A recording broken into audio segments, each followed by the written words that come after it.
le maréchal Foch, qui a droit à un certain nombre d'avenues et de boulevards dans les villes françaises, est effectivement connu à juste titre parce que, et ça peut-être certains auditeurs ne le savent pas, c'est lui qui a commandé en généralissime, en chef, l'ensemble des armées alliées pendant les guerres de 14. Parce qu'il y avait des millions d'hommes qui combattaient, donc il y avait des centaines d'armées, des armées de différents pays, et le généralissime, c'est celui dont l'autorité était acceptée par l'ensemble des puissances alliées, qui comprenaient entre autres les Anglais et les Américains, mais pas que. Et le général Foch était un chrétien, et l'article dont je veux vous parler, qui figure dans la revue Le Cep numéro 8, est extrait en fait, de la Semaine religieuse de Valence.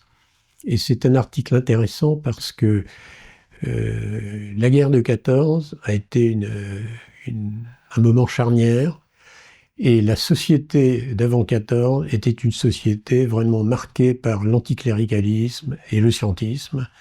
Et l'argument de base pour expliquer aux gens qu'il fallait en finir avec les croyances religieuses, etc., c'était la science.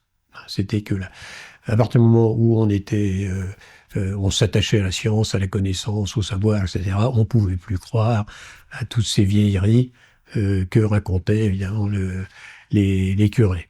Donc c'est l'anticléricalisme et le scientisme qui allaient de pair.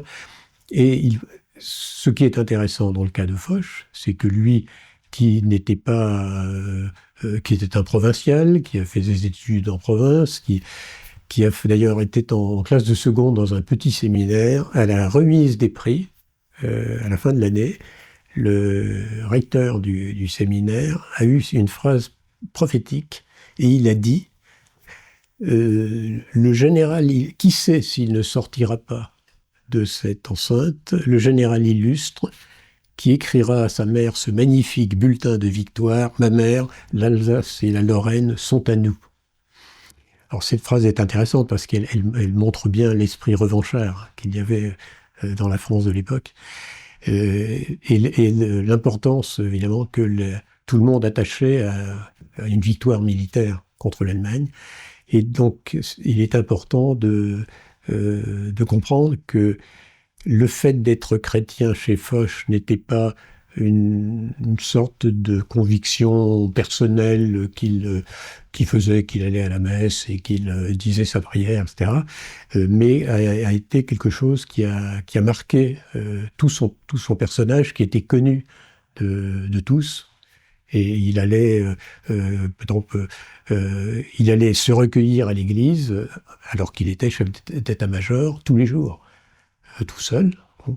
Et là, à ce point que, à un moment donné, Clémenceau c'était pendant à peu près Clémenceau qui était le président de la République, visitant le front, arrive à l'état-major et Foch n'est pas là. Et quelqu'un lui dit, ah, mais il est à l'église, mais si vous voulez, alors Clémenceau, qui était anticlérical, si vous voulez, on va aller le chercher. Et alors, Clémenceau a répondu, non, laissez-le, ça lui a réussi trop bien. C'est-à-dire que, évidemment, il était, justement, c'était pas un chrétien discret, c'était un chrétien public. Et un autre comportement très intéressant, c'est ce qui s'est passé alors au moment où les Allemands avaient accepté le principe de signer l'armistice. Donc, qui a été signé, vous savez, un 11 novembre à Redon. Alors, évidemment, l'armistice se négocie entre les pouvoirs publics et les militaires, et il fallait évidemment que Foch accepte le principe de l'armistice, et à ce moment-là, Clémenceau arrive auprès de Foch, il dit, voilà, bon, les Allemands sont à bout, ils peuvent ils acceptent un armistice. Maintenant, si nous continuons le combat encore un certain temps, nous aurons à ce moment-là une victoire totale, et il ne sera plus nécessaire de signer un armistice. Et à ce moment-là, Foch réfléchit, parce que Clémenceau lui dit, écoutez, c'est vous le généralissime, donc c'est vous qui décidez. Si nous acceptons ou non l'armistice. Et Foch a dit, bon, effectivement, la victoire totale est possible. Hein, il y avait plusieurs millions d'hommes qui auraient été faits prisonniers à ce moment-là. Ça coûterait à peu près 50 000 hommes. Il a dit, même si une victoire totale est évidemment souhaitable, je ne peux pas me permettre la vie de 50 000 hommes. Et donc, il a accepté l'armistice qui a été signé.